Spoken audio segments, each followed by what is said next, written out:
Hello, everybody. I hope you're doing fantastic today. I got another Grandmaster guide video for you. Today I'm going to be covering Penny Parker. Now, Penny Parker is, I think, probably one of the easiest tanks to learn, but is probably one of the best tanks to be skilled with. She has an extremely versatile kit. She works very well into most playstyles, and she can fit just about any environment. I'm going to go over a good few tips here to hopefully help you with your matches in the future and give you some more insight onto how to play Penny Parker better. Alright, so immediately the first thing I'm going to show you is my settings and my crosshair for Penny Parker. My crosshair, it might look a little strange, but I'm going to show you exactly why I think it's the best crosshair for Penny. The dot in the center is obviously for your main form of fire, and then also for your web. And then the separated crosshair section is to line up your arachno lines. So you use your bottom crosshair to line up where your mine will land. And this can go for about 25 meters. You see, I look at that first line there, it goes right where I want it to. I look at that second line, it goes right where I want it to. And I look at that third line. It's a tad bit off, but it's still just about where I want it to be.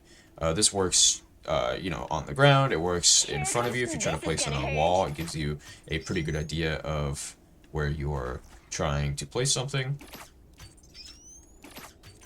So if you like that crosshair and you want to save it, I'm going to show you exactly how to right now. You want to create a add new save reticle, and you want to set your reticle type as a crosshair, and then you want to increase your width to whatever you like. I have mine set to about 15. Turn off your reticle animation, obviously. Never have that on for any character, please. It just is too distracting.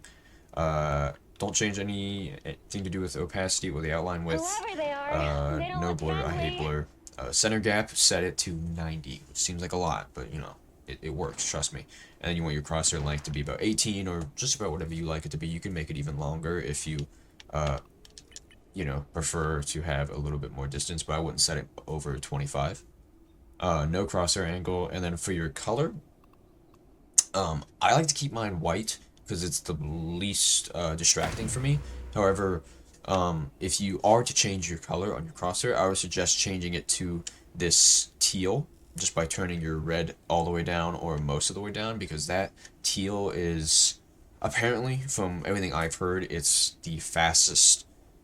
It's the color that your brain can react fastest to. So, uh, it can help you in that sense. However, I just like to have a white crosshair because the different colors, they just distract me for whatever reason.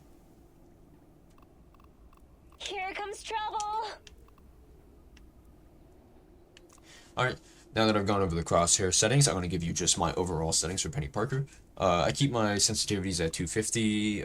Usually, most people have their vertical sensitivity lower than their horizontal when you're playing on controller, but I just like to have them the same because it kind of bothers me when they aren't. Advanced, I set my sensitivity curve type to linear curve. Minimum input dead zone, I set to 10. Maximum, I set also to 10. Don't change the dead zone sensitivity boost. However, that's also very handy if you like that kind of thing. It just makes it so when you reach your max dead zone, it increases your sensitivity. So say if you're trying to turn around faster, or you want to make it so when you're spinning your aim around, it goes faster the longer you hold it there. That's what that does for you. Your horizontal max dead zone response time, I have set to 20. I don't fuck with any of these. Inverting anything. I don't know what kind of psychopath would do that, but Here comes trouble. teach their own.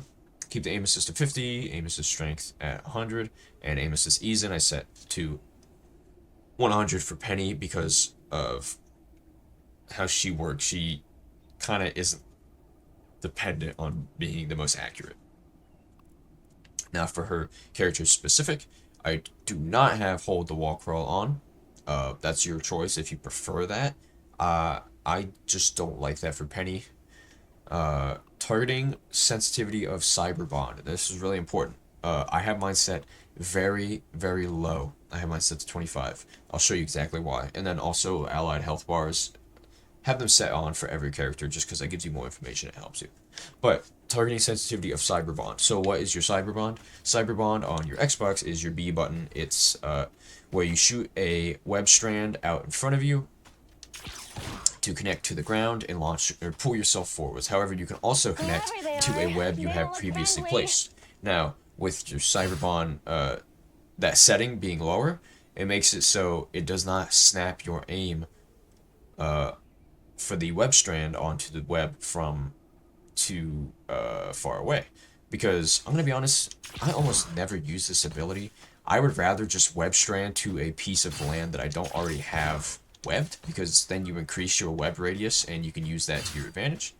However, if you like using this web strand, keep it up to whatever you like. My suggestion is to just turn this down, because I will show you right now. You can see from this angle here, I can no longer hit B to web strand over to that. However, if I go ahead and turn this back up to 100, you can web strand to it from even all the way over here, which I have died many a time to that, honestly, just trying to web strand to a new position. Or perhaps I'm trying to web strand over there and I'm just hitting this wall instead because I can't look over there. But yeah, that's why I like to have mine set to 25 and lower. That is my preference, and that's what I would suggest, but to each their own. Okay, so the first thing I'm going to tell you is to increase your nest radius with your webs. So a lot of people know about this, but a lot of people don't use it. But the way your nest works is if any enemy is standing within these webs, they take damage, right? So you can increase your web radius by using either your stun web or your web strand. And your bots can crawl over. Now you can extend this quite far.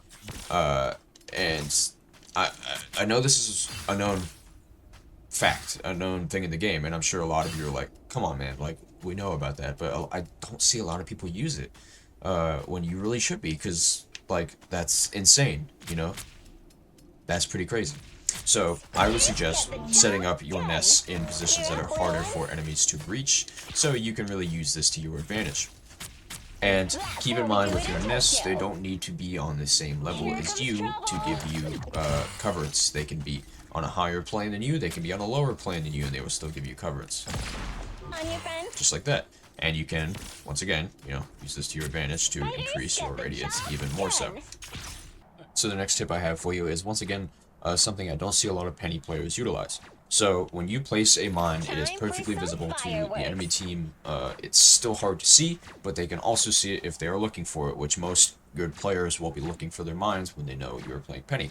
However, when you place a web over any of your mines at all, they are now invisible to the enemy team and also indestructible. A lot of people don't know that, but you cannot destroy this by shooting it. You have to set it off now. You can see when I put my mine here, this Galactobot is going to shoot it and destroy it. But now if I put a web down and put my mine, it's getting hit, it's in the exact same position, and it will not be destroyed. I'll show you again. I'll even scatter some mines in there. And none of them at all are going to be destroyed, which is insane, because you never know if a nest is safe or not when you're on the enemy team.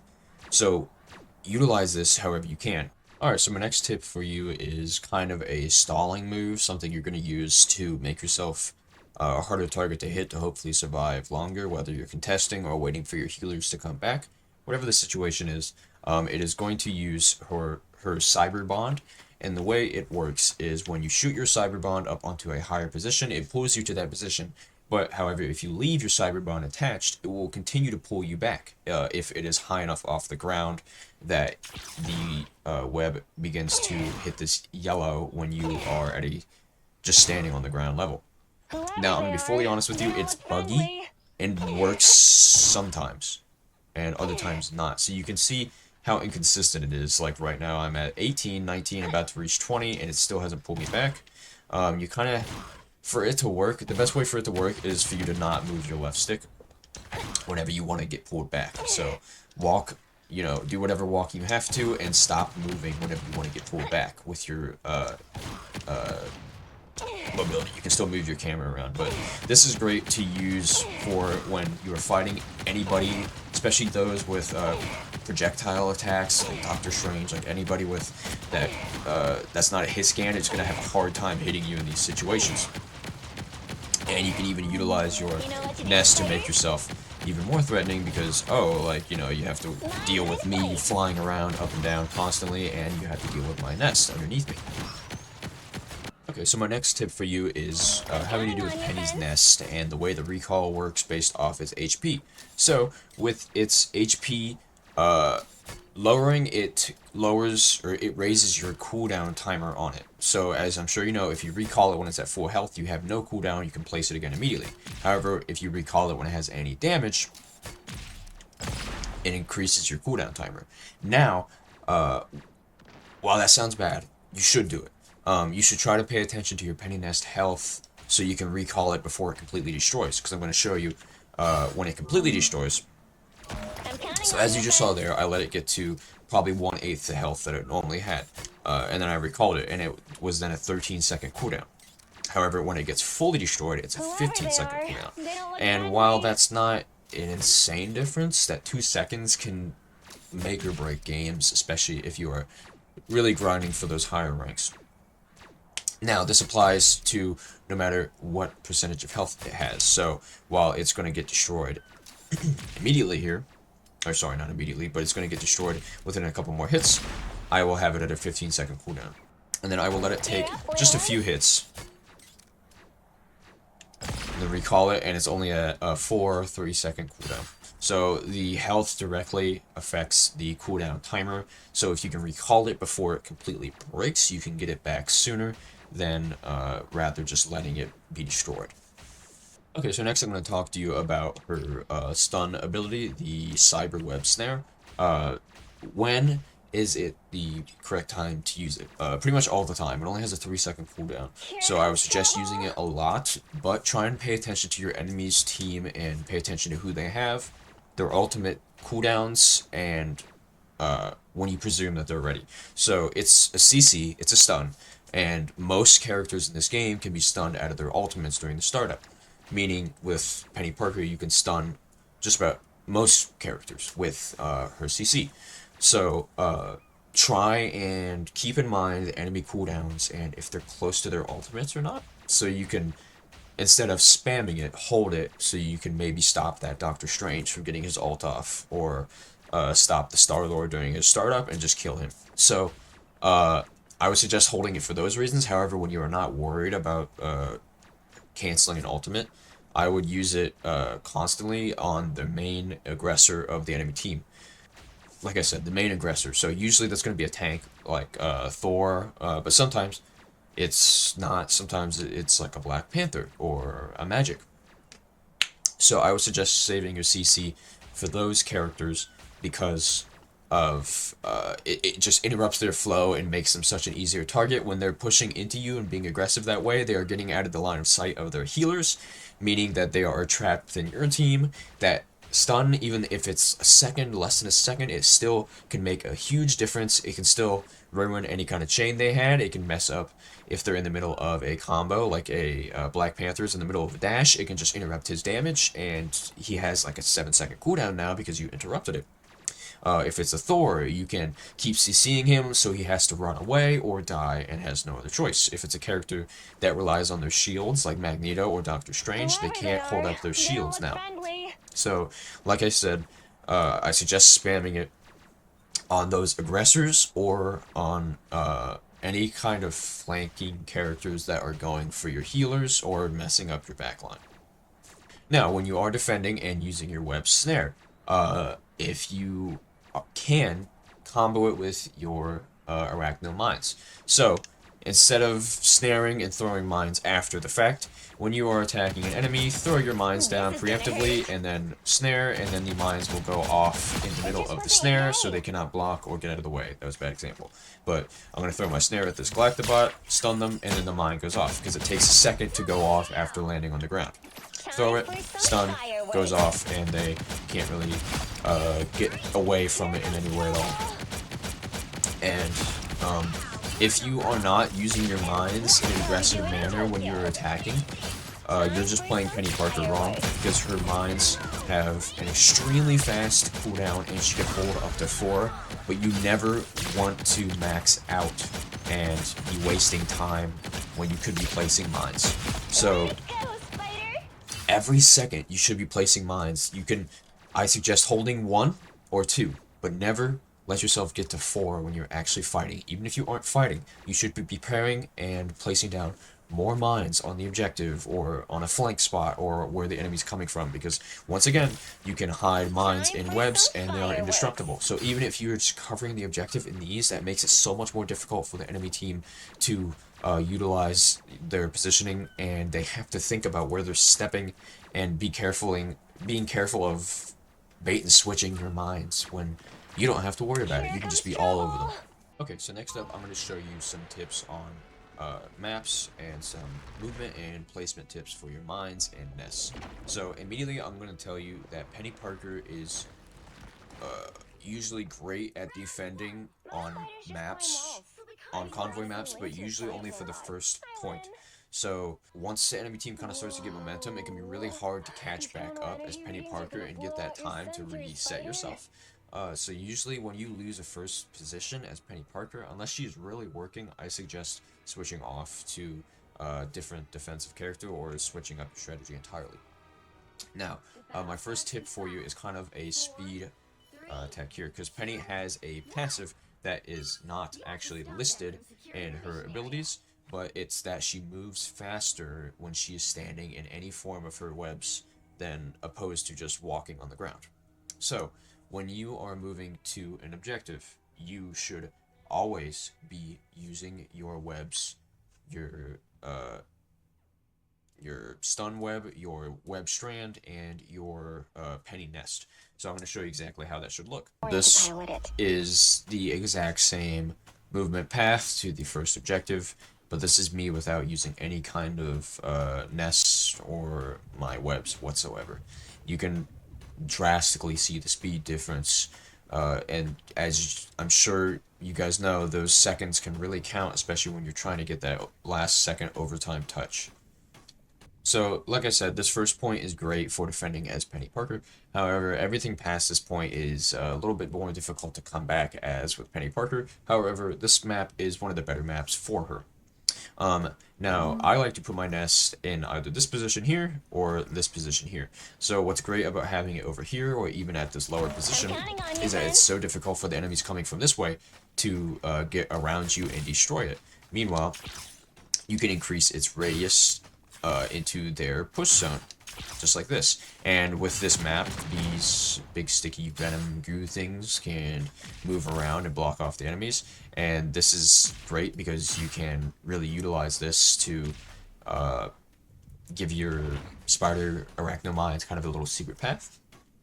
Now that spot's great. I also like putting it here just because it's behind this pillar and the enemies have to move around it. However, it's a lot more easily destructible over here. Like I said before, a great thing is keeping your mines on the objective hidden underneath webs such as this. Now, I'll also suggest when you are setting up a defensive position here, utilizing these corners that the enemies are most likely going to push up. So if you have a web around the corner like this, it's a lot harder to see when they're pushing up from the main road here, and they might wall spy this and take an easy hit. Or if you even have it around a position like this, they might walk up to it and think, oh, there's nothing here, try to walk by it and get hit by those mines. A good spot is also on this crane. I know that's crazy, but you cannot see these, so they can be set off from upside down. Anywhere around these corners is great spots to set up. For the second position push here, I would suggest if you want to continue playing Penny, these are good Penny nest spots. However, after this middle section of the convoy here, I don't think you should play Penny on the last section because it's so open and there's really no good spots to hold the enemies in a choke, kind of. So when you are here, I suggest putting your nest either behind this box or up on top of it so you can reach this upper platform and utilize this as well, because enemy and friendly DPS alike will use this position here. And then for your other position, I would suggest right here. So if you are back here at this choke and you are getting this late contest, unfortunately I can't destroy this wall right now because it's not on this section of the convoy yet. But this wall, as I'm sure you know, is usually destructible. And whenever it's not fully destructed, there can be little bits and pieces that will hide things very well. I suggest putting a nest here because the nest will slip through those cracks and you can continue to move it across the center of the payload just like that. And it's great because whenever you are coming back for that late contest, you come up through this doorway right here anyway.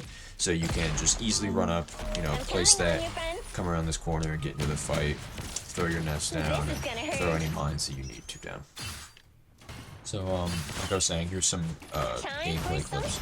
So, as you can see, I'm using those corners with my spider webs and mines in combination to just maximize like their efficiency. They get the farthest off the wall, they do the most damage that way.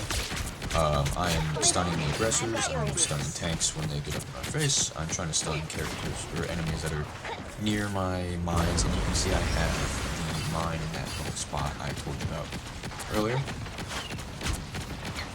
So there's Captain America. I'm very aggressive, but as long as I have, as long as I maintain my mines on the objective, I can just utilize that to